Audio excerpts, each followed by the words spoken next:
right, you're live. We're live now. We are. Hold on a second. Hey, what's up, guys?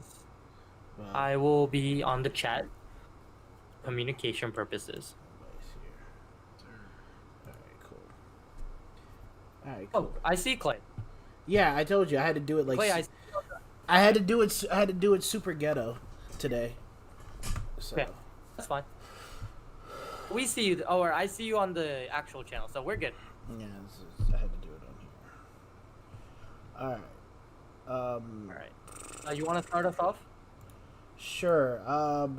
Again, welcome guys to the Crossride Vanguard podcast. With me, the Card Fight King, Mr. Aqualife Baby.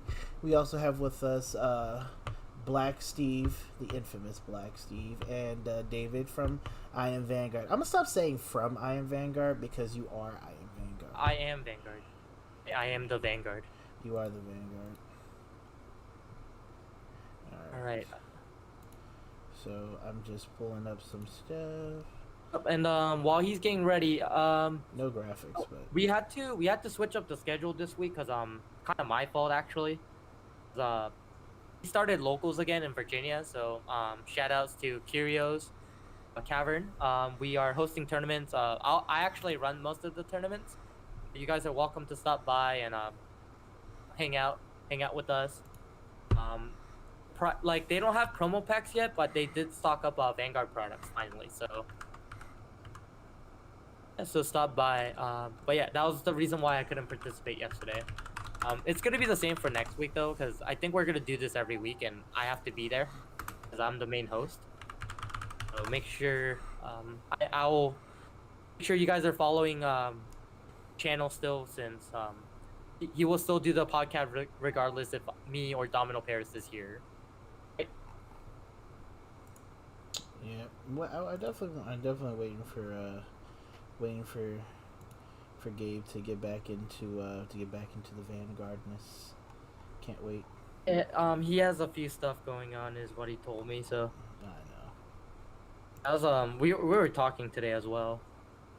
At work. Obviously we're both busy, but we still have time. Hey, buddy Parrish. Is that White Steve? Yes. Hey, look at that Oh, support. hello there, White Steve. How Supporting, are you? supporting Card Fight King here. How are you today, White Steve? Alright, you post this link Alright. on Oh. Vanguardians? Yep.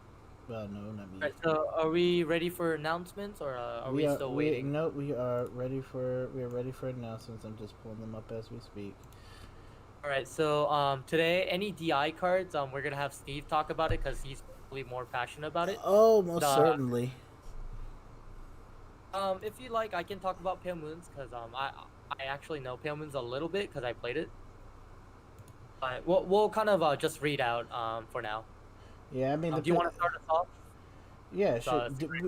Did we talk about Hari last week? No, not. No. It got announced like a little later. Ah, that's right. So I'll pull up Hari too. Its support cards are kind of here and there, but I'll pull up the main card and then I'll switch screens. So yeah, guys. So we're gonna start out with just a few cards that came out this week. I guess we want to start off with the Dark Irregular cards, and let's let Black Steve be our lead bat on this one here. Let me just switch the window capture to match, so that we can all see what we're looking at here for the stream, and get my face off of here. Yay! All right. So this is Charlotte Vampire.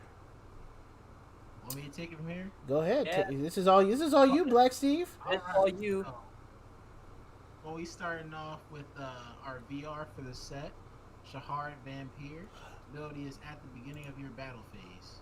Oh. No, at the beginning of your battle phase. All of your units in the front row get power plus 1,000 until the end of the turn for each card in your soul. But then his second ability is when it attacks, you counterblast one. Stand one of your front row rear guard. If your soul has 13 or more cards, stand 2 rear guards instead of 1. Now, two things about this card, right? Me being like an old school like a no grappler player, I actually like the restanding rear guard part of it. the same time, I noticed a lot of the gripe with a lot of the people in the dark and regular player community and everything is that a lot of our rear guards have been like kind of subpar in a way. You know, I see it as like a better Dantarian in a way, for the fact that it powers up itself with the rear guards. But we have to see what other support we are gonna get that's going to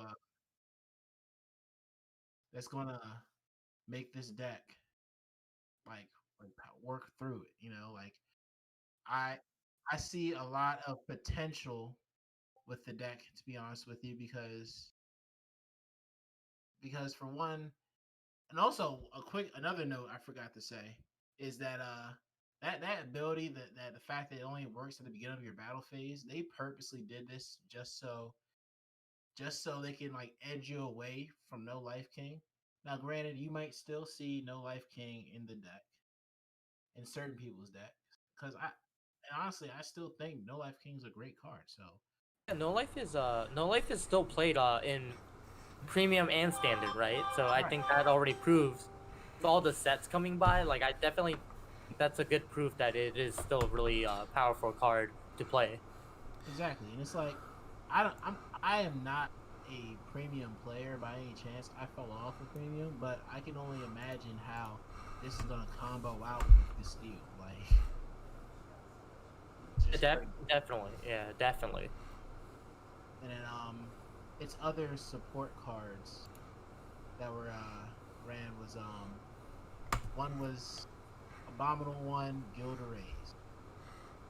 When placed, Vanguard Rearguard, Counterblast 1 and call a grade 2 or less from your soul to Rearguard circle. And then its secondary ability is when it attacks a Vanguard, if your soul has 10 or more cards, choose one of your opponent's rear guards and retire. Obviously, this was made to combo with Shahar, so you can get maximum like rear guard retiring control types, everything, and also like get a card from your soul.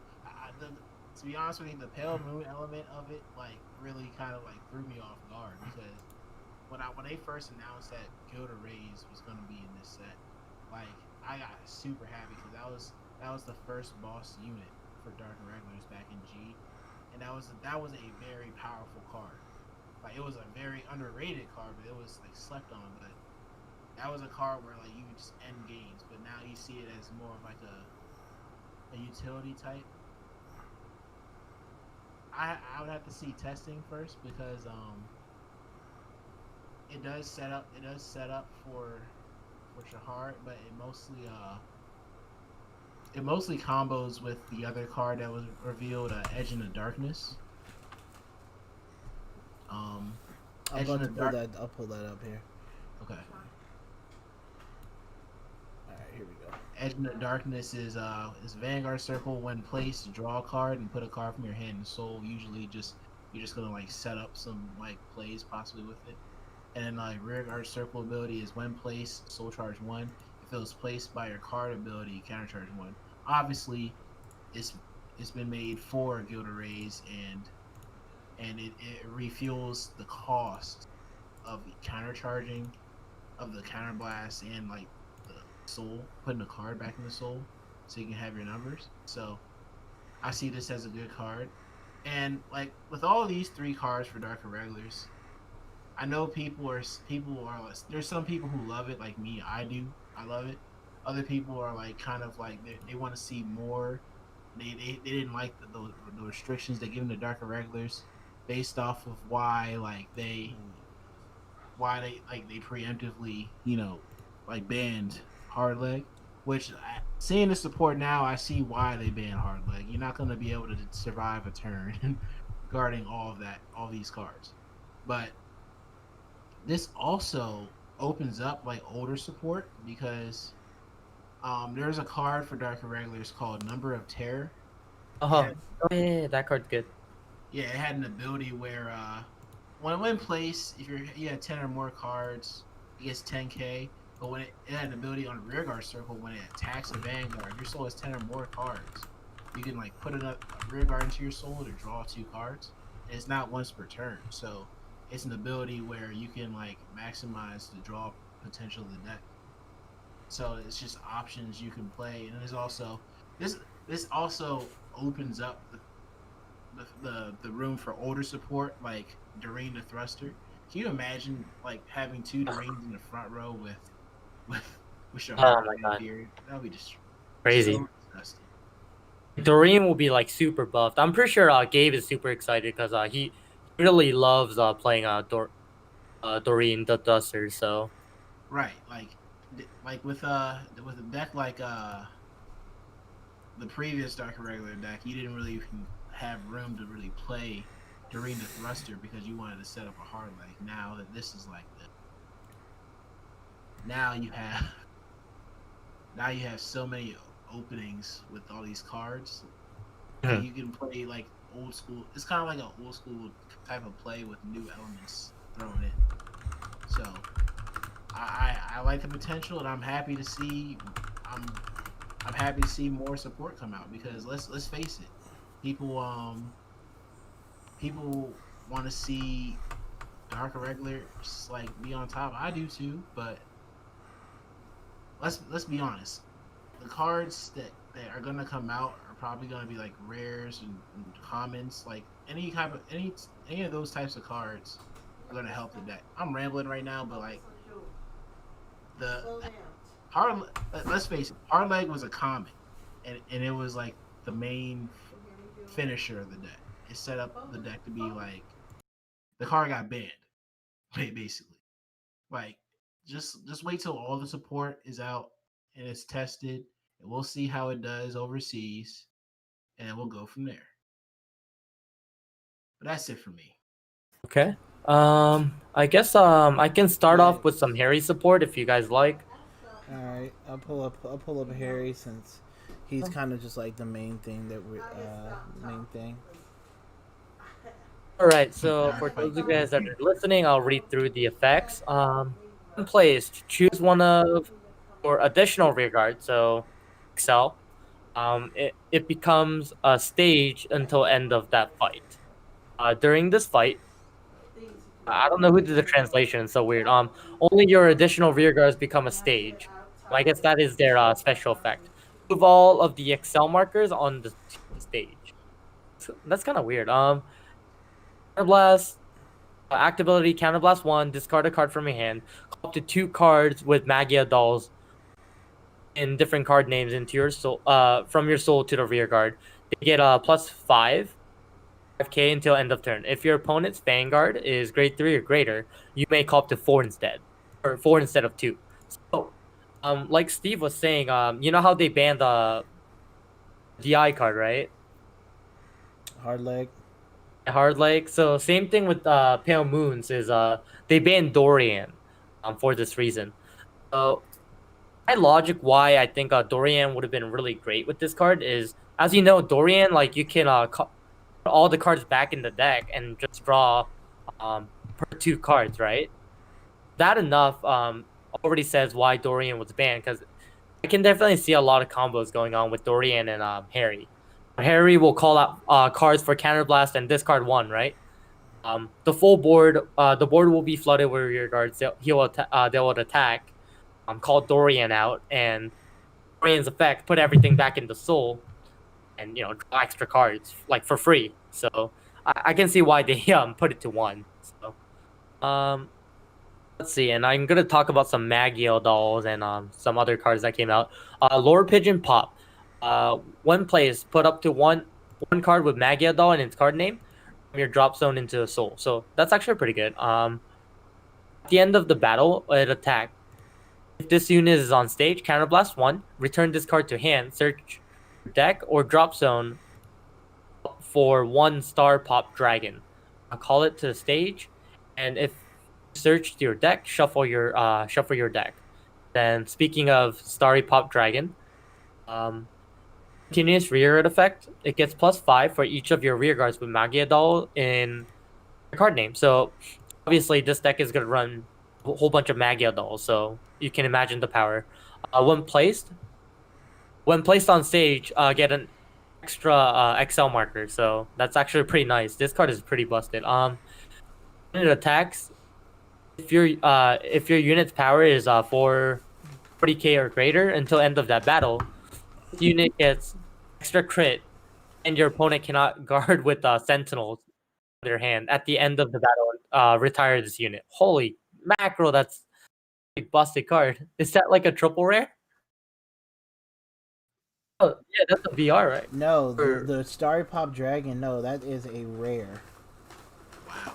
holy smack! That card is so good. It is getting like some sort of special promo print, but but it is most certainly a rare. Right. The other VR is gonna be Venus with you. Yeah, Oh, okay. Venus is getting revealed next week. Did you want to look at some of the Magia dolls? I think of the Magia dolls, like I think let me. Yeah, they're pretty vanilla effects. They're vanilla, but I think this is the one. This one right here. So basically, all the Magia dolls have the ability that when they're retired from the guard circle, you can put them into your soul. So you have 10k shields. You have other grade 2 cards. Like one gains 10k, but this one I think is like going to be the big, kind of like one of the bigger, the better ones. Now they're all like common and whatnot. Right. But this kind of changes Harry's playstyle into something where you're going to be able to guard from your hand, like just toss out all your guards from your hand because all those rear guards are going to go into the soul. Then you're going to use Harry's ability to bring them all out. But flying Peryton, if you bring out multiple flying Perytons when placed by a unit's ability with Harry in his card name, you just draw a card. It is a free plus. It is a free plus. I definitely agree. Yeah, so for other Magia dolls, they're pretty vanilla effects. I would definitely say the Flying Parenton card is really good. Also, we just got a reveal right now. That's actually a Oh, Pentagon card. let's Card, see. yeah, card dealer Jacqueline. What's the effect? I can't Vanguard see. Rearguard. When this appears, Counterblast 1 to look at the top 7 cards of your deck. Reveal up to 2 combined of Magia Doll or Lord Pigeon Pop and add them to your hand. Shuffle your deck. If you reveal 2, put 1 card from your hand into your soul. It's pretty good. Not bad. I Yeah, think Pale Moons has always been the interesting deck. Like I can't. Like, I guess me in before Lukier for standard. I never found Pale Moons like too interesting. Nightmare Doll was like my first interest because that actually felt like a Pale Moon deck. right. This is probably the second time I feel like okay, this is a good Pale Moon deck because I can see the interaction with this. There's gonna be a lot of multi-attacking, Excel creating, so I can definitely see a potential in this deck. Right. Let's see with Uh, Pale Moons. It was always that deck that had a potential that to get many attacks off in its early days. But a main issue that it had was like getting its pieces that it needs in the soul. mhm, It was a deck that relied on soul, but it had the biggest issues of getting soul when I it first agree. came out. So, but now Then that they can make it more yeah. consistent to get it, it's like they kind of like slowed down on the comboing in certain cases. You know, Then Card Fighting is enjoying his fries. well, no, because we ordered Chinese food came, so I got my food. But no, what I wanted to say is that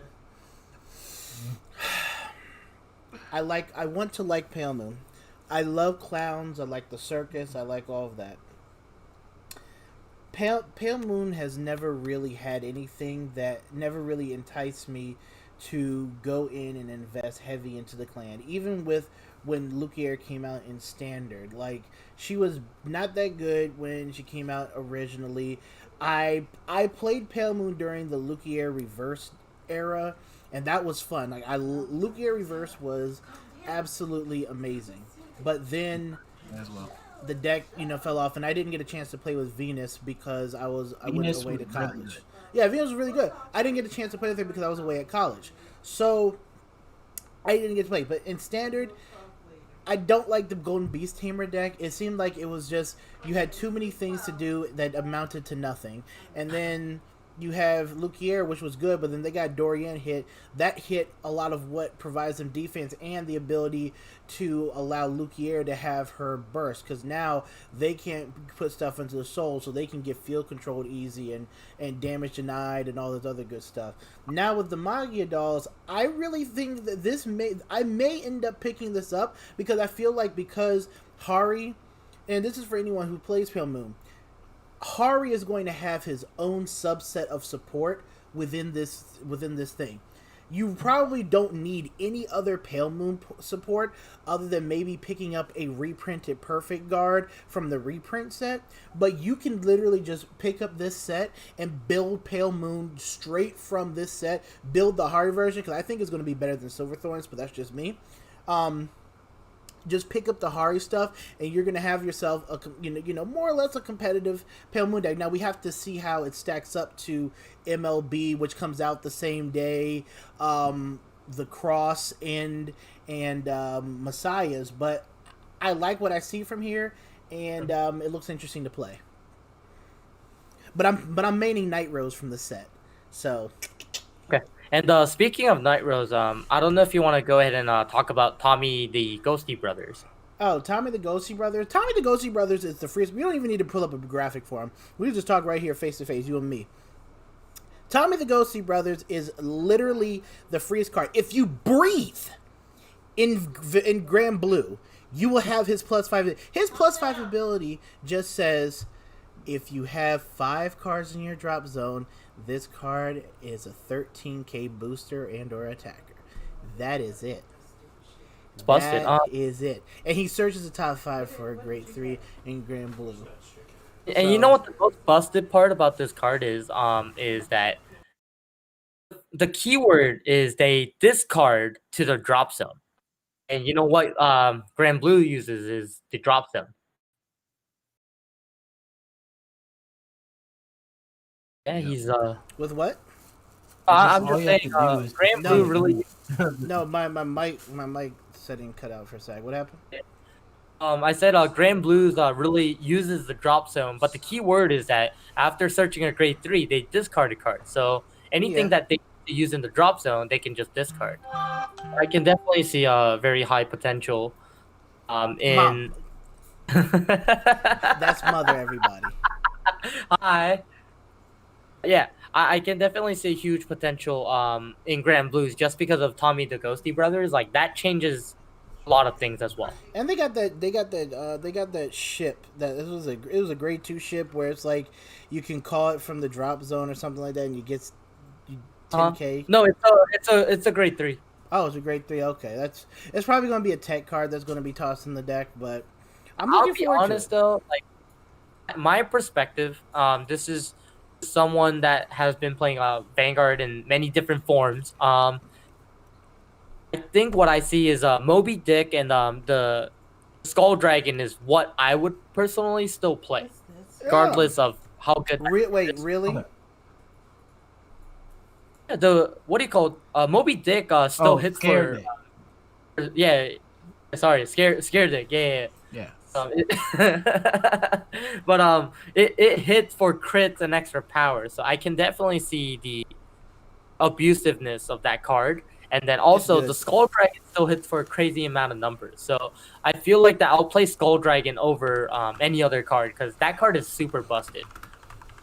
Like if you're playing Grand Blue, Skull Dragon is like probably the answer that I would play. Right. Yeah. It gets power for per card in the drop zone, and I think that's busted. Like, to be honest with you, like it doesn't really matter as long as you have 4 Night Rose. You can play any other 3 in the deck. You're just gonna be on Night Rose in general, and you're probably gonna be playing what was that Grade 2? Greed Shade. Yeah, Greed Shade. You're gonna be playing Greed Shade, so like you'll be able to get any 3 you want from the drop zone. Like literally, like you just toolbox your drop zone. That's all you do. And your Grade 1, your Grade 3 search, your Grade 1 is going to be at +5 all the time. Mm-hmm. It's super good, and what I really want to kind of see is how much of the old support that Night Rose is going to use, and I'm on this like no old support type of thing because it seems like you can just make decks right out of the box. Now with the reprint set, that's going to be very interesting because I think it's Dandy Guy Romario is getting, I believe it's Dandy Guy Romario and Greed Shade that are going to get reprinted, but That's like the two key cards that they need. So. Right. I don't believe Ripple Banshee is because like I have this thing about like I like draw power and all, but excessive draw power in a deck if you're constantly milling is not good. The thing I liked about Night Rose back in before V era was that you didn't have to continually mill yourself out all the time just to do everything. You can stop at a certain point and only mill when necessary for certain abilities, whether it was like for like a cannon soldier or other for other effects. So I liked that Night Rose had more control over the drop area, and I'm very interested to see what type of like play style that is Night Rose going to bring to the table. Now they're going to reveal her last, obviously, but I'm really interested to see what they bring to the table there. And I don't want to use too much old support. Like, I think Grand Blue, to be honest, to be relevant, like, they need to just move away from just that static, this gains power for every card in your drop zone, and then if you have X amount of cards, this gains an extra, a crit or something like that. They need something stronger than that. Maybe more defense, being able to guard from the drop zone or have different combos, but like that kind of vanilla style is like too slow now. It was better for a slower format in V. Now they need something much faster, and Night Rose needs to be a card that can go off on turn 3, most importantly. That's what most of the cards in this like coming out now I've been looking like. Look at the cross, You can even say Shaharit can go off turn 3 if he has like if you're able to like power up your soul enough. But we don't know how fast like it's gonna be able to soul charge. So it doesn't soul charge its own like by itself. Oh yeah. It's gonna be one of those formats where it's like if your deck does not go off by the time you ride your 3, like it's not looking too good for you. Yeah, I mean that's why like and this comes from Royal Paladin player. I feel like MLB is good for that reason because it can go off first ride that and it's on his first grade 3 because it gets the automatic crit. It gives you 2 extra marker on top of the one that it got, and I already think that's pretty busted from my perspective. Yeah, no, it is. It's MLB, but remember, MLB carries a giant behind. Okay, it's an 18K base. It sits on stuff. When I've watched matches between the Cross and MLB, the Cross that seems to be the deck that it kind of struggles against somewhat. Of course, because purely the defense. Now, if the Cross goes first, and this is something I actually wanted to ask the stream as well. If the Cross goes first, a lot of the time they just put themselves in an advantage to win. The Cross has this thing where it magnifies a crit trigger times 10. A crit trigger, and you just give all effects to Vanguard, can just win the game. It just even a draw trigger, it just magnifies it by so much. And one strategy, people looking against, I know I'm kind of veering off a little bit, but it's that the issue with the Cross is like, well, how do you stop the Cross? Well, it's not something that you necessarily stop. It's like, how do you slow it down? Well, some people have the idea of you don't attack the Cross. Don't give him damage. Like, okay, well, especially if they're going first. I'm like, okay, cool. You don't give them damage, so they can still do at least one restand on you. And they're going to be beating on you while you're not drive checking. Now, maybe if your deck has a innate advantage, you might be able to survive it. But it's like, if you don't put your opponent to 6, it's not going to happen. If they end up calling down a rear guard, sure, go ahead and attack that. But I don't see a strategy where you, like, not drive checking and attacking the Cross is going to serve you well in the future. It's something where you're going to have to attack with it and then manage your resources in your hand and know how you need to guard against it. Some things, if your opponent's a sack, they're a sack. Okay, whatever. But you just need to manage help for your mirror match, to be honest with you. Only in the mirror match. we could possibly work. Then on I'm gonna jump into some zero announcements because we're gonna talk about the meta actually right after this. Right? Some zero announcements, as you guys know, set 5 is out. Gold Paladins, what else? Help me out. Narukami's. Gold Paladins, Narukami, Great Nature, and Angel Feathers are out. I actually got almost a lot of gold stuff. So I think I'm sitting on 3 Ezels right now, with 2 Pelennors. So I'm still working on it, but I'm pretty excited to play gold in Zero. And then, by the way, guys, no VP farming in Zero anymore. Oh, people are still doing it. I ran into 5 VP farmers today. They're still doing it. I think it's amazing that they're still doing it though. It's so stupid. I'm like, why? What's the point of getting like just 500 for that? Well, then again, they're not really on the computer. They just kind of let it do it by itself. So I understand, I guess. Because they want to be jerks and ruin everybody else's, time to have fun. Now, sure, those are free rank points, but like, for content creators, like, come on, bro. I'm not trying to fight VP farmers all day. I'm trying to show you why I'm the best Vanguard Zero player on the earth. Why do you want to be the best Vanguard Zero? I don't want to be the best Vanguard Zero. I don't want to commit 24. I have a job. Okay, I have a job too. And I'm not going to commit 24 hours a day to play Vanguard Zero and try to be top 1. That's not going to happen at all. Just play once or twice a week now. That's all I play. Well, I'm waiting for Aquaforce. I'm really waiting for Aquaforce to come out. So that's all. Alright, guys. So we're gonna hop onto the meta. I think we have enough time to let's see, a few minutes past. I think it's enough time for us to talk about 2 metas, actually, if you guys want. We can talk about Zero since the new set came out. And I think we can talk about the tier list that was shown on the recent tournament. I think I gave you guys kind of like the numbers that was posted. You guys should all have the numbers. Yeah. Let me see the numbers, yeah. Do you guys want to talk about Standard first, since we already have the list, and then Zero, we can kind of that thing where we can estimate where everything is going. Yeah, that's no problem. Because Zero's pretty easy, so. So basically what's going on is pretty much what I somewhat more or less predicted in a way. Messiah is dominating right now. Yes. The Cross is dominating right now. Well, hold on. Dominating as in more players playing it, right? Because that's the number of players playing the deck.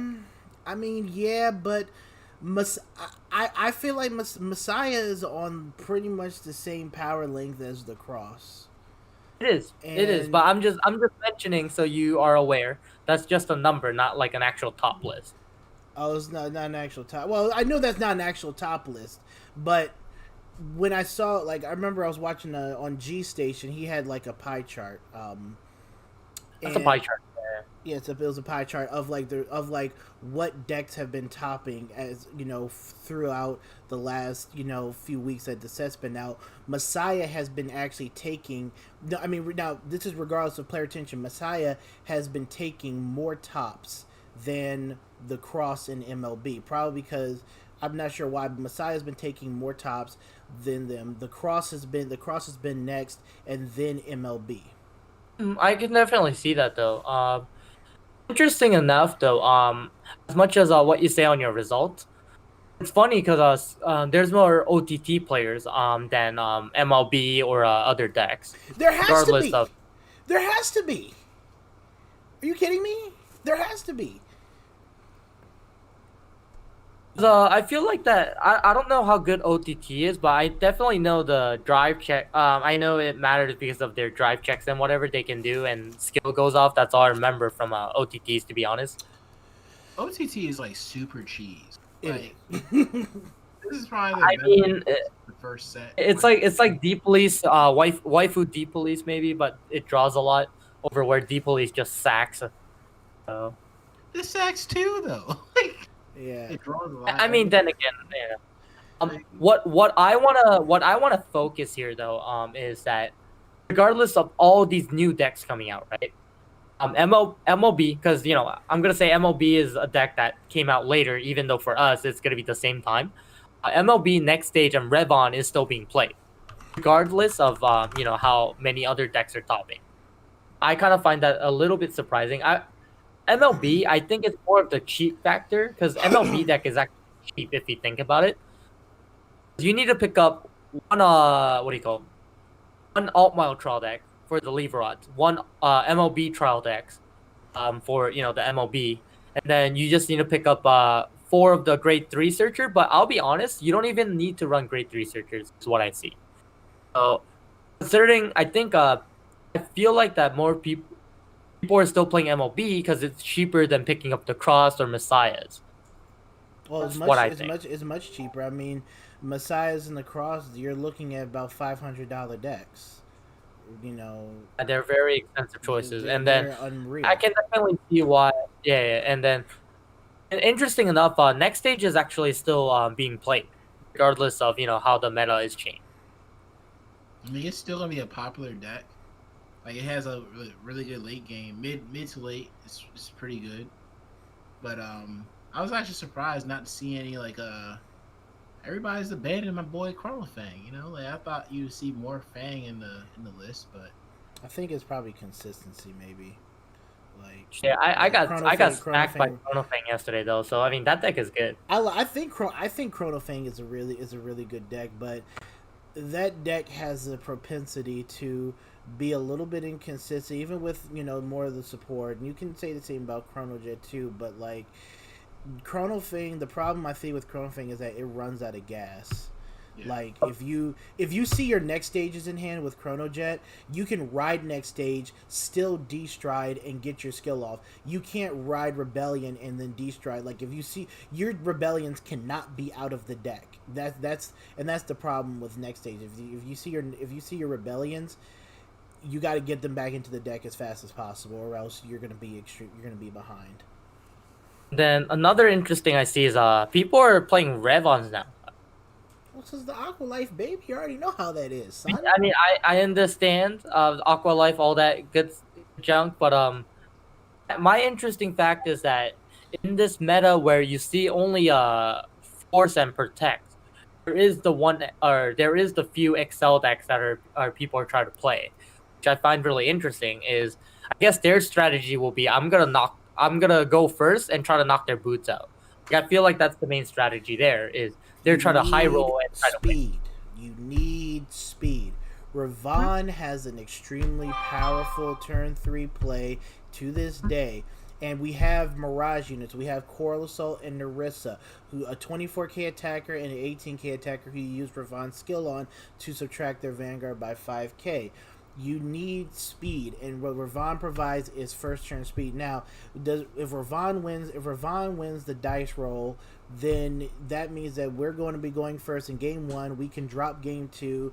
Game 3, we're going to be going first again, and we can pop off and put them in a crippled position before they can do anything to us. That is generally what the strategy is to go as hard as possible, and to an effect. That's where, and even what I'm doing is strategizing more so around the grade 2 game. When these Force decks are at grade 1 8k, that's when Algos really comes into play to be able to have an effective grade 2 turn. And then when you go into grade 3 turn, your opponent's sitting at 3 damage on your grade 3 turn, then that just makes the Ravon turn that much more powerful. So I can see why it is. And yes, Vanquisher is definitely still around. Vanquisher is still a disgusting deck. You open up with Jaggy Shots. Good. Now, it is a deck that relies on having its combo pieces, much like Ravon in a sense, but they rely on battle phase combos. But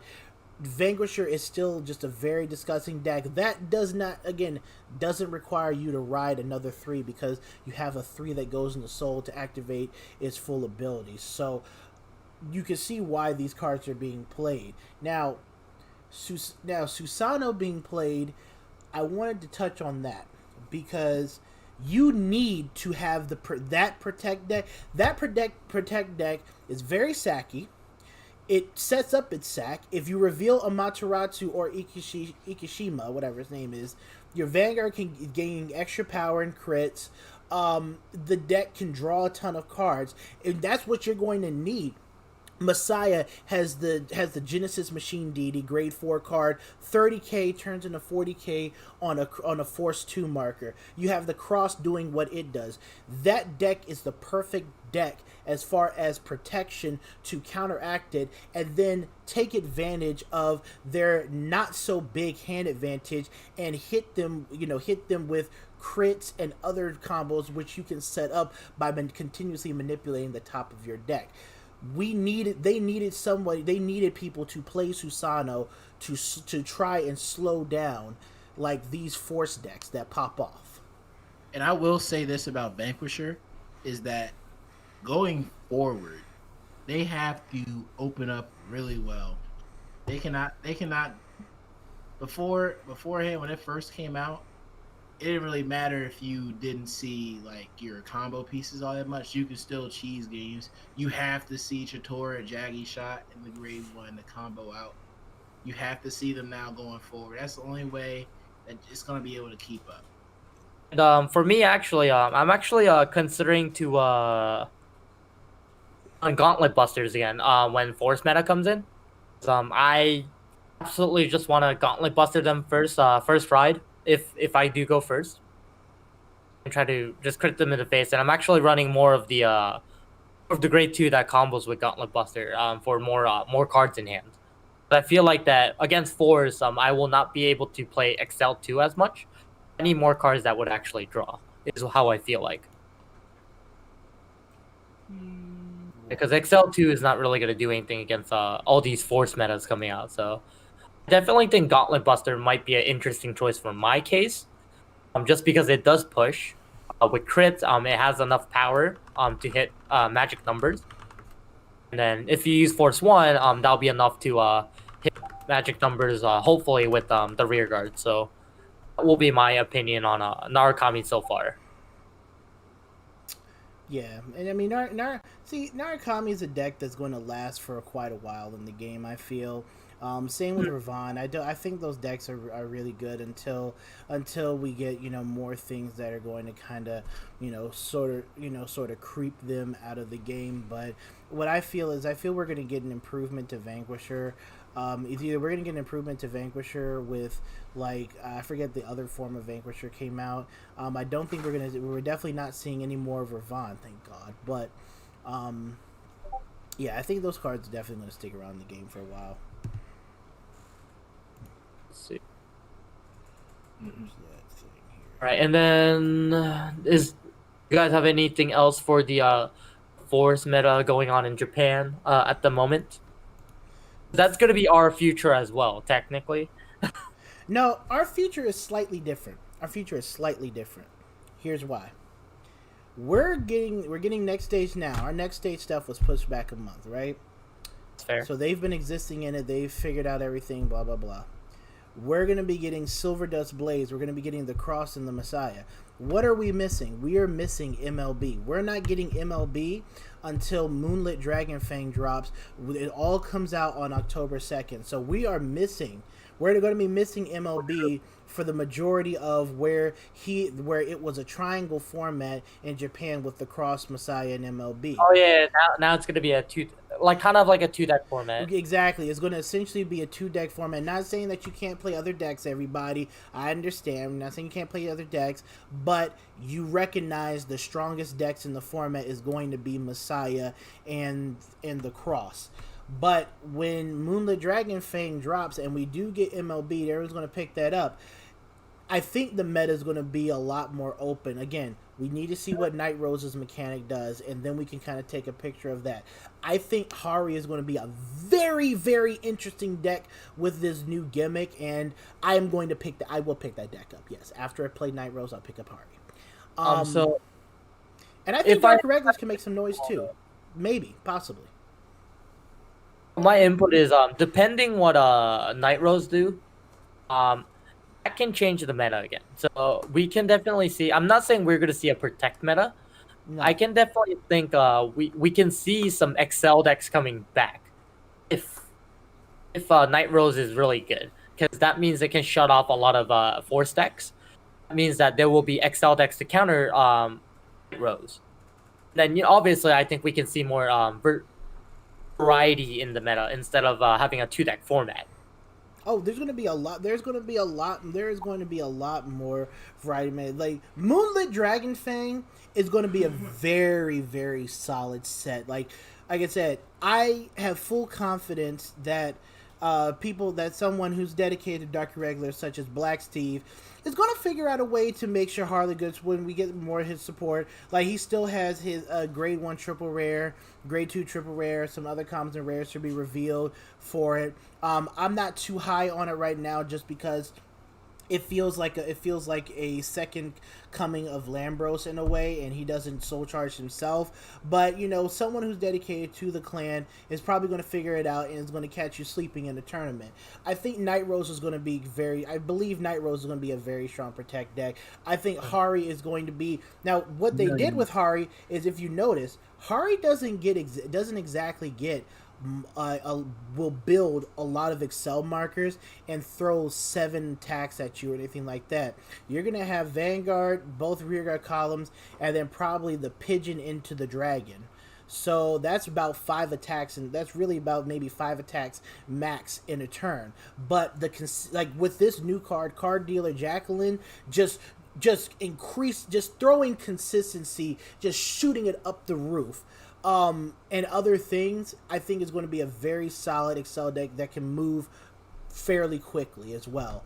What else? What other deck came out in the Moonlit Dragon Fang? Oh yeah, and the Silver Thorns. Oh, who cares about that?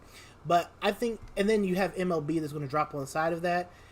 It's going to be fun. Like I said, these next 2 months, September and October, we're going to be having a lot of fun, and you can expect to definitely see a lot of variety. Actually, you're not going to see any Dimension Police players because that deck is garbage. I'm sorry, but it's bad. But you're going to see a lot more variety of players playing different decks at your locals. Hopefully your locals opens up by then. Ours has, because, Maryland, is good with the social distancing. Virginia's good too. Virginia opened up as well. Okay, you guys too. That doesn't mean you come to our state. Stay out. Stay down there. Stay down there, David. Stay out. And it's fine. It's fine. What do you guys think about Yasui? Chill. Yasui? I think we reviewed it last week, right? We did, but I didn't give a thought. So my brother here, he plays Murakumo, and we were looking at the card this week. It looks mediocre. That's right, I forgot about Yasui. Yasui is in the set too. Yasui feels mediocre, and the reason why is because the Vanguard column is very weak and is going to rely on you having a boost. Your main grade 3 ride is a Revelation VR Yasui, right? So that's your VR that gives you the restand play. You'll attack and you'll get the restand, but you have to ride Tenma. While you're on Tenma does absolutely nothing on the Vanguard circle except copy and call a card. So then that means you have to find a way to re-ride the other copy of Yasui, and I think they're going to need a mechanic to bounce a copy of Yasui maybe from the drop zone to the hand. But you can generate the 2 Excel circles, you can get off a bunch of attacks, and I think that it's going to have a decent burst turn, but it's not going to be a deck that's going to have a lot of longevity with it. And like I said, if you're caught on Yasui Tenma for too long, it's not going to go well for you. And then new Lukier may get Excel to tourney list. Need to rephrase that. New Lukier. I think Maelstrom is predicting that Venus Lukier is going to do some damage. I don't think they're going to do that much damage until we really get Dorian back. Don't touch this. I agree. I think Dorian actually was a busted card. For Silver Thorns, because like Card Fight King was mentioning, is that it gets defense and attack at the same time. So I definitely think that was a very key card to miss out. But at the same time, I'm glad they did hit it, because I can definitely see being it really crazy with Harry, and depending on what Venus Lukier does. I definitely think that the Card Fight King was saying is that I don't think Luke here might get into the meta compared to Harry. I think Harry will be the main Pale Moon deck running in tournaments. Yeah, that's what I feel like. I know that Silver thing is for, but I feel like just what Bushiroad is notorious with it. They will come out with a nostalgia and go like 1-2 combo. Here's a nostalgia, right? But you know what they want to focus on. We're in the G era, everybody. They're gonna want to focus on Hari. They're not going to focus on Silver Thorns. Are you going to pick it up and are you going to pay an expensive price for waifu tax? Yes, you will. Will it be worth it? Who knows? I don't think it will be. I think Hari's going to be better. Like I said, Night Rose and Hari, I'm picking up my Rummy Labyrinth stuff. We're all good there. Black Steve got the darker regulars. David has Royal Paladin. I don't know who's going to play Murakumo. I don't know. Yep, and then Domino will wrecking with Cross, and I'm actually scared. I don't want to see him. I don't want to see him with more control decks. Yeah, no, I can't wait. That sounds gonna be so good. And you know what else is gonna be better? Football season's gonna be back. So that's even better. We're gonna save that until the end of the video or the podcast. Because you go way too deep when we talk about sports. I know. And that's why I have to stop you there. But I guess we can kind of jump into Vanguard Zero meta real quick. The new 4 clans came out, and me and Cardfight King actually play Zero a lot. So yeah, we're missing Black Steve on it. Yeah. Just want your thoughts on it so far, and then let's see. I see Jerry try to pick up some Chinese food behind you. Let's see. And what are you setting up anything for the tier list for Zero, or do you just want to talk about it? We can talk about it. We did a Zero tier list already. We could just talk about it. I don't think the meta. I don't think all these decks are going to heavily affect the meta right now. I think the only decks that I see potential jumping in A or S tier is I'm not saying S tier because I'm maybe A tier. I definitely think Golds can jump in the meta list. Cause I was playing Golds and it's ridiculously good. It's the only deck that I am actually considering running crits again. So yeah, no, Golds open up. I mean, I've seen Juan Mango. I've seen him play stand trigger Golds and. That was pretty nice. That was pretty nice too. I mean, I think goals are good, but like if you look at all the streamers that sit there on stream for hours and whatnot, and they're trying to, grind to reach top 10, top 100, anything like that, they're playing MLB. MLB until it gets nerfed is going to be the best deck in the. Is pretty much the best deck. Angel Feathers has their main Vanguard is 10K.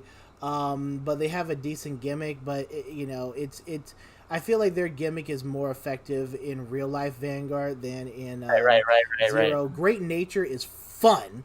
Great Nature looks super fun. But Leopold being 11K now is really good. Black Steve's favorite Great Nature card, Guardian of Truth Locks, is actually better in Zero than he is in real life. We'll save this for Black Steve's story time, but I have a story to tell you guys about him and his history with locks. Anyways, and then Narukami, I don't know. Narukami feels kind of Yeah, I don't think Narukami's are good at the moment. No. I can definitely see Narukami's being good once Gauntlet Buster comes out, to be honest. Yeah. Just wait till Eradicators. Yeah, until then, Even the blood. The blood is Counterblast 3. Oh, God. Ew. Well, they might nerf it to 2, because it seems Ezel's really busted because they made a Counterblast 1. I don't know why they were doing They broke Ezel is super busted. Yeah, like, I would go first. I would superior ride into Ezel, right? And then I just go, I play a bunch of those damage inflictors. I make myself limit break 4, right? Mm-hmm. And I just go Limit break, counterblast 1, call a free card. Counterblast 1, call another free card. Hey, I got 2 interceptors. Doesn't Free. the new Ezel, the Ezel and Zero, he each has the top 5 instead of just the top card? Up. That's Top 5, you can... No, top 4, but you cannot pick. okay. The best part, you can pick. Super busted. So, You get to choose what card And you it's want on not- the board. It It's is not not random. once per turn. You can fill up your whole board. It's not once per turn. It's so good. And then it's like, Dungaree Crossride is getting a wave in Japanese server right now. Is what they said oh really? in the chat. Okay. I actually pulled a Dungaree. I'm like, I was just looking at my phone. I'm like, did I really want this? Is Dungaree? Luckily, I didn't pull a lot of They power buffed. They copies, though. buffed Dungaree, didn't they? Isn't he better than? Isn't he better than? Yeah, but I really Million? don't want to play Narakamis and Well, nobody Zero. wants to play Narakamis. I just want to play a bunch of like Paladins because I can see all Aichi in the first page. I'm like, yeah, I'm good. Yeah, no, I feel you, dude. I feel you. Yeah, no. Yeah. Card Fight King's result is he thinks that gold, or sorry, not gold, sorry, MLB is still gonna be the dominant deck with the end Until the on nerf. the side. Until I guess nothing much on Zero. Oh no, but no! They introduce tournaments. Tomorrow is when they start Oh. actual in-game tournaments. And like that is like I'll tell you what, ranking up on ladder is okay. It's fun and it's whatever, but it gets boring. But we have actual it does. tournaments now. We have tournaments now where you can take. It's like now it's something where it's like playing Kagero, playing the end, and playing MLB. Those are the decks that you're going to face most likely in a tournament setting. So you can kind of game plan for that. You know what to go in and expect. Like, I think Gold Paladin is going to be thrown in there as well. But it's a tournament time. You get tournament rewards. You get to actually think and play and not play against VP farmers and randos trying to play Pale Moons like they're good in Zero. It's good. It's going to be fun. Oh, I'm throwing shots. I am throwing shots. Yes. I'm still actually. Funny thing is, I'm still collecting DI and Pale Moon stuff on crafting because I'm actually getting ready for Silver Thorns to come out in Pale Moon. I'm waiting for DIs to get something good that I want to play. So I think always craft your materials and get ready. That's what I advise for everyone. if they go into like Amon reverse and everything, I'll definitely pick up DIs. Oh, yeah, I mean, DIs. I think DIs was still good already. The only reason why I didn't finish building DIs is like MLB was right in the corner. I'm like, there's no way I'm gonna build other decks when MLB is like coming right up. So. Well, yeah, I mean MLB is like the best. I mean, now if they do come out with like the only thing I hate, and I really have a gripe with this about Vanguard Zero, is that after sets have expended their have been out for their month and we get a new set in, the sets just go right into the fighter's gacha. So if you want to build like Black Steve, if you want to build Dark Irregulars now, you would have to pick from the fighter's gacha, which includes all clans and not just one. And or you're going to have to just sit there and grind character fights for however long you can, days, weeks, whatever it is, so you can build up the materials in order to craft the cards that you need. What Vanguard Zero really needs to do is to continue to separate the banners so that if people want to build specific stuff, you can still keep it as the gacha theme, but allow them to get from the banners that gives them the best possible chance to get the clan that they are going for, instead of having them pick from a pool that contains all of the cards and clans in the game, because that's just a huge minus. And it feels like with me for Vanguard Zero, if you want to play a clan, you have to jump on it, whether it's monetarily or through free packs you built up. You have to jump on it early while the set is still fresh for the month, because once a new set hits, it's not gonna be good. And then you want to go with the fighters gotcha and pick up or the clan. What do they call it? The clan gotcha, where there is a rate up, the clan rate up. You want to always go for that. But for me, like for instance, I'm gonna be playing Aquaforce. I can't grind for Leon because he's not in the game yet. Just like with Shadow Paladins, you have to just wait and hope to pull. So what I do, I have 60 free packs built up. All I'm doing is playing ranked fights, just trying to build up my gems, do the dailies every day, continue to get free packs, and for the next 2 months, or next month or two, whatever it is, I think it comes out in September. So the rest of July, drop all your packs. Right? Yeah. I drop all my free packs on there, so I can spend the least amount of money trying to build Maelstrom, because that's the only deck I'm gonna play in Zero when it comes out. I don't care. I'll play that, and if I have to use another deck, I'll play Shadows. But that's it.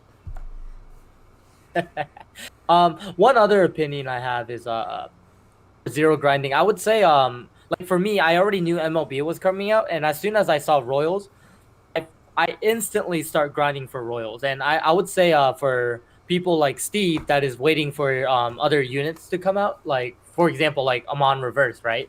Is what you're waiting for. I would say just do I guess craft your materials like every day. Just go for DIs like every day. Right. Then I think I can build like 4 triple rares already for DIs. Same with Pale Moons. Like I've been just crafting those. So I'm getting ready for whatever decks are coming out in the future. Yeah, I think just craft your materials early though. That's all I can say. That's all you can do. What is it? What do you guys think? I should just get a festival collection for Aquaforce and just wait for the next set for Lambros to come out. If you're talking in regards to you not having your perfect guards and things in place for that, then I say yeah, because you don't really want to. I don't really want you to overpay for things. Again, I don't know what you're gonna need. We don't know what you're gonna need for Lambros, other than probably Baragios, the grade 3 searcher, which is getting reprinted in the set, but it's probably gonna be like 4 per case or something like. It's like you get a play set in like a case or something like that. So I don't know how much the distributor is gonna come out and how much it's gonna be, but you're probably going to want to pick up 4 Baragios because we know Lambros is a grade 4, and you're going to just be trying to search for Thavis, which is going to be the only grade 3 that we play. But honestly, I would say if you can, just pick up the perfect guards. If the grade 1 cards are just overpriced right now, but if you can pick them up, maybe they'll drop in price, sure. But I would say just wait till Lambros comes out and pick that up. And yeah, I see Zay pick up Tidal, Diamantes. That's also a good pickup there. Probably Coral Assault. Pretty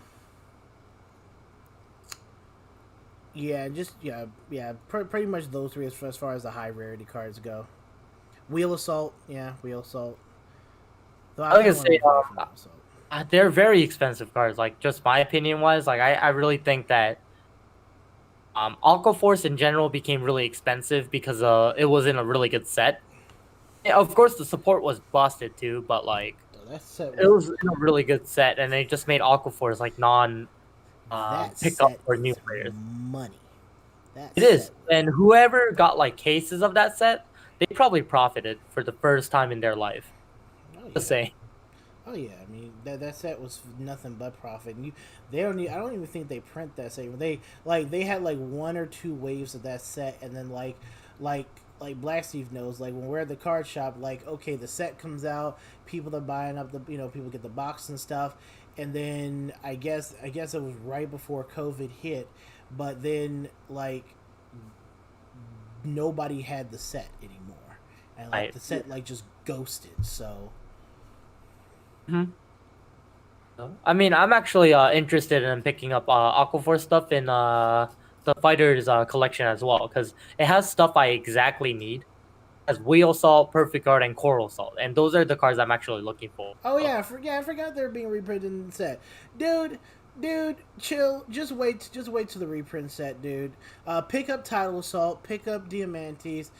Wait till the reprint set to get that other stuff. Yep. I'm actually looking at the set list while we're doing this podcast, and it definitely seems like the good stuff to pick up is Shadows, Aqua Force. What other deck is in that set? I think Narukami. Narukami has Phoenix and Death Sight, which is really good, and the Perfect Guard. So that's actually a good choice. Not bad. No, Narukami. Yeah, but the other clans are kind of trash after that, to be honest. To pick up. Sorry. I'm so sorry. Grand Blue is a good pickup as well. I'm so sorry. I forgot. Oh yeah, Grand Blue is definitely a good pickup. Now, I will say this though. Once that reject booster, I call it, gets revealed and everything. Reject booster. Yeah, Spikes, Tachikaze, and Mega Colony. Oh. Yeah, the ultimate reject booster. Yeah, yes. but it has Luard and PBO in it. Right. I'm actually. So it's not a reject booster anymore. Yeah, it is. Well, but depending on like what the Mega Colony boss does, because it is going to be what's her name from G? Gridora. It's going to be Gridora. I'm considering like picking that deck up. I actually liked Gridora. It was just that like in G, it was a great deck. It was just that I didn't really. It's overhyped. It was overhyped. But I will possibly build it instead. And they're getting another new mechanic, so it's not going to be the stun. It's not going to be the mill. It's going to be something that has to do with markers. It's like I think it was like web markers or something I saw. Cradle markers. I think that's the whole concept of V is that they're forcing these. I mean, I'm not saying it's a bad thing. They have this marker thing that they really focus on this whole V set. Mm-hmm. So I kind of see a lot of hope for Vanguard. But that means that they have other systems coming up for Vanguard. So I can definitely see a lot of potential where Standard will change a little bit, just like how Break Ride, Legion was. But I think this is a very good sign because they're keeping the marker concept a lot. Yeah. For Vanguard future wise, I can definitely see some good stuff happening. Oh yeah, it's good. It's good. I appreciate the fact that they're trying to bring diversity to a lot of clans and give them their own gimmick and mechanic, like the Hari thing with the stage. Who would have known? With the cradle markers and that. I'm definitely interested to see what Luard is going to do from that set as well. And like you said, Black Steve, I think Luard, and Zay in chat said, Luard and Shadows in general are going to carry that set hard. But I think Mega Colony players with Gridora coming back, and like he said in chat again, with Cradle markers, he thinks they're going to be hard control. If they're going to be like a hard control deck, and we get something that's going to stop the opponent from doing X, Y, and Z, pretty good. I think Spikes are probably going to suck, and I think Tachikaze are going to suck, but that's just me.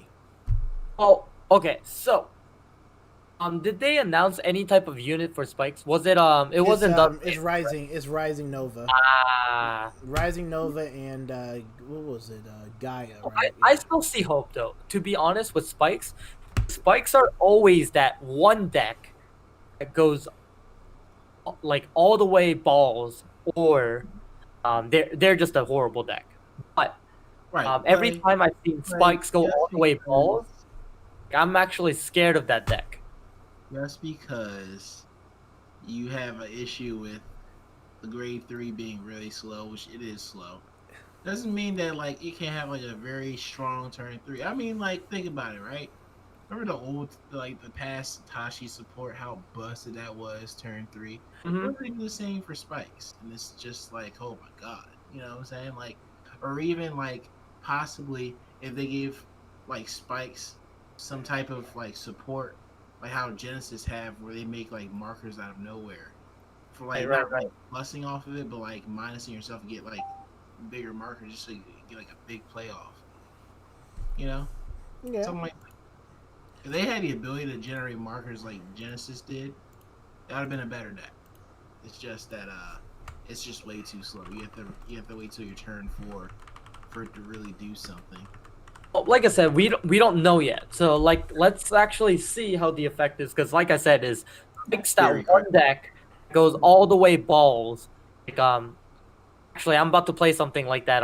Once I get my extra crits, but like something like 16 crit spike. Like I can see that jank shit going up. All right. So we are gonna try to wrap it up. I think we are on the hour timeline. Okay, perfect. So anything you guys want to talk about out of Vanguard or kind of related to Vanguard or whatever not? They need that Vanguard if season to end. I want to get back to like actual like Vanguard card playing and whatnot. Yeah, especially since they got back to Chrono. Like, come Like, on. come on, right? Like, dude, like I don't have time to watch Magical Girls anime. For me, I actually never looked at the anime after basically as soon as like Aichi disappeared from the manga or the anime, I stopped watching. Yeah, same. I really like stopped after the deleter arc. I haven't really watched anything. But, like when they said like, oh yeah, Chrono's coming back, I'm like, well, it's time to watch again. You know, like Yeah. yeah. I mean, I might consider rewatching once Corona comes out again as well. So, but let's see. It seems the weather's getting crazy. Actually, yeah, fun. Well, not really fun, but I did go to locals yesterday. Like I was saying earlier, we had 3 Royal Paladin players. Let's see, I can't remember the rest. There was 1 Mega Colony player, 1 Gear player. I have 5 so far. 1 Murakumo. I remember. How many did I say? 6. That One was guy. 6. Oh, that was 6. Okay. You forget yourself. Yeah. I was playing Royals. Okay. Yeah, but anyways, so guy that was playing Mega Colony won first place. Well, I mean, he sacked you all. I'm sure. Yeah, he did. Unfortunately, I didn't get to play him, but I was actually playing a 12 crit Soul Saber. I actually made 4th place, which was funny, but Well, that explains it. You played 12 crit Soul Saber. I mean, I'm gonna play 16 when it comes out, so I mean, stay tuned on that. But just saying, like, dude, Soul Saber. Yeah, just stay tuned, man. I'm gonna be playing that 16 crit Soul Saber, just like the old days, Clay. 16 crit, 16 crit. I remember I was playing something. I sacked really hard. I was playing Sanctuary card. Clay was playing something. I forgot what it was, but I sacked him super hard. I crit him the first ride, the second ride, and the third ride, and I won game because it was exactly 6 damage. You're a sack. That's all I have to say. You're a sack. No amount of skill could overcome the level of sack that you produce. When I play Royals, I'm a very hard sack. Just saying. Yeah, those were. Yeah. Well, we had locals. Our Baltimore locals opened up for the first time since the lockdown, and we actually had a tournament there. I think we actually had a good turnout. I think it was like 10 or 12 players there or something like that. I ended up winning the tournament with Ravon, so I was pretty happy about that. Love the deck. Black Steve and I had a bad match in round 3 because he was grade stuck the entire time. Chronofang was like, "Nah, son, I time leaped away from you, dog." But yeah, I need a 3 leaped away from me. he needs a 3 searcher bad. Like his first damage, like both games, was like Chronofang Tiger, and then he like just didn't get to it till it was like late to the party as always, Chronofang.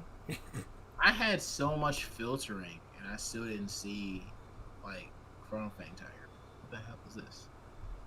Like it was just so unfair. Yeah. I mean, yeah, Zay, an 8-person cap. Yeah, we have an 8-person cap at our Saturday locals, but our Saturday locals, you have to pre-register online to secure your spot in the tournament. So at least we have that going. So I pre-register like 2 weeks in advance just so I don't have to worry about anything. But yeah. But good news is I can't wait to start playing Asha. Can't wait to pick up all the cards for her next week and play Neo Nectar Asha. Ravon. I've been playing that deck nonstop. I currently have. Huh? Did you get sick of playing that deck so many times? I don't get sick. No, it's not that I get sick of playing Ravon. It's just that I retooled my entire Vanguard deck roster. And I keep meaning to come out with a roster update video, but I've retooled it to where I'm dropping a lot of the clans that I currently have. Spikes. Yeah, Spikes. I'm dropping. I'm still gonna hold on to Dark Irregulars. Dropping Link Joker, even though I know Messiah is gonna be like that. I just don't have it. I just don't personally have an interest in picking up and playing the deck and whatnot. But yeah, I'm just retooling it, and I wanted to just pick up more decks so I have a variety of decks that I enjoy, that I'm going to enjoy playing, and obviously competitive if they're competitive or not, to play. And I'm not saying that picking up Asha is oh yeah, Asha's going to be a competitive deck. No one no one plays Neo Nectar, So I agree. So it's it's whatever here and there. Then again, welcome to Virginia, where all these waifu people exist. They like their waifus, so you'll probably see more in our area. Be fair. I'm not playing it for the waifu. I like the mechanic. I know, but I'm just saying. I'm just mentioning. Yeah. But Asha players, and I haven't so far I have a 12-0 tournament record with Ravon, so keeping that still fresh. Still haven't changed the deck build. Probably never going to change the deck build until. And Black, you can't cut him down. Well, dude. No, well, Black Steve lost to bad luck. He actually would have had. He actually probably, the way his hand was, he definitely probably would have had me, but he was. I had everything but Chrome. Yeah, he had everything. He had Ikarob, he had Nabu, he had Chrono Tooth. He kept all right, bite, discard, draw. Where are you? I had the perfect setup. I opened up with. I was all right, mulligan. All right, I just had just the one tooth, the grade 1. And I mulligan everything back. I got the 2, I got a whole bunch of 2s. I was okay, this is, Then drew into another Chrono Tooth. I was oh, this is nice, getting all these draws with no Fang at all. I didn't even damage a Fang, I was okay. It's just these grade 4 decks. These 4 grade 3 decks are just. It's not easy. They need a lot. You gotta change your whole play style about it. All right, so are we gonna try to wrap up a little bit, because I think it's getting on to our 1 hour 30-minute mark ish. Yeah, that's our usual time. Yeah, we wanna try to keep it at the same length, so other people can do other things if they need to. Well, I got Chinese food I need to eat, so. I mean, of course. Y'all want to see my Chinese food? Hold up. I got some chicken. All right, thank you guys for coming. I got some chicken, bruh. It's not even Chinese, dude. That's just that fried It came chicken. from the Chinese people, okay? What does that supposed to mean? So by my standard, it's Chinese food. That is one strike for the channel. That wasn't racist. That is just Chinese food. Yes, It's not Chinese food. It's fried chicken. It's fried chicken. Okay, You can get that at Popeyes. No. Anywhere else. It's Chinese fried chicken. And you could have just went to Bonchon and said you're Okay, gonna call it Bonchon's, Korean food. No, Bonchan's, no, absolutely not. Bonchon's disgusting, bro. No, you see, there's a difference between Bonchon's fried chicken than any other place. They actually refry it too. Their process of frying chicken is actually pretty good. Yeah. Well, make sure you guys stop by Virginia sometime, because we have some good Asian food places here, and I can take you around. So. Right, Once things open back up, maybe next. Well, I saw Iron Age open up recently. I was stopping by somewhere and I saw Iron Age open. I don't know how that's gonna work. Words, man. Wait. Iron Age in Rockville. I think Black Steve that opened up. That's opening up. Hold up. We'll have to do it by reservations, is what I'm thinking. That's 'cause of fine. Even before COVID, like it was impossible to get like just walk. Yeah. Oh, Black I mean, Steve. for me, Iron Age is open in Yeah, Rockville. Uh-oh. Let's go. Hi, Steve, I think I know where I'm gonna find you guys at. Yeah, what day you trying to go, Clay? We can. You want to go next Card week? Fight King, Next your week, subscribers Thursday. dropping, dude. Yes. Okay, next week, Thursday. Yep. And you know, I am off Thursday. You missed the whole stream, Shiga. That's what you missed. I was about to say that, but I guess you said it. But... Iron Age Thursday. And man, I might let me talk with my girlfriend and see if she wants to go up to Maryland. Let me hit you up and get me a space too. Yep. Y'all like that? Yeah, I want. Oh, y'all need a better look at that fried chicken. Here you go, bro. Hold on, let me take Somebody in one. the chat screenshot this right now. Yeah, look at that joint. Ooh. Somebody Ooh. Look at that joint. Ha ha I'll ha. screenshot it. I'm gonna screenshot it right now. Oh God. All right, guys. I got it. What are you guys doing? That's some good fried chicken. Some good Chinese fried chicken. I like that. So you know what? We're gonna end the stream on that note. Thank you guys for watching. I hope you guys enjoyed. Like, comment, and subscribe. But don't subscribe too much because I don't wanna have to do a JoJo pose. Actually, make sure you guys subscribe to Card Fight King. I'll do another giveaway for that. Oh, you got your Drop hair. that. Oh, you got your hair braided? Oh, you gotta send me a picture of that. Well, yeah. Thank you guys for watching, and I will probably pop on a live stream just to talk crap with you guys later on. But I'm gonna go eat, and I might stream on Twitch playtesting my Asha build. So we'll see. The giveaway better be some Chinese fried chicken or Black Steve slap that fool. Black Steve's not gonna slap me. Have you seen? He's soft, bro. He's not gonna slap me. Oh, Yeah, I'll see you Saturday. Want to test that theory? No giveaway, Team Ohana. I'm not giving away no chicken. All right, guys. Thanks All for right. watching. Make sure you guys comment, like, and subscribe to all or my videos because Steve doesn't have a channel. But Yeah. All right, y'all. See you later. Aqua Life, baby. You already know what it is. We out.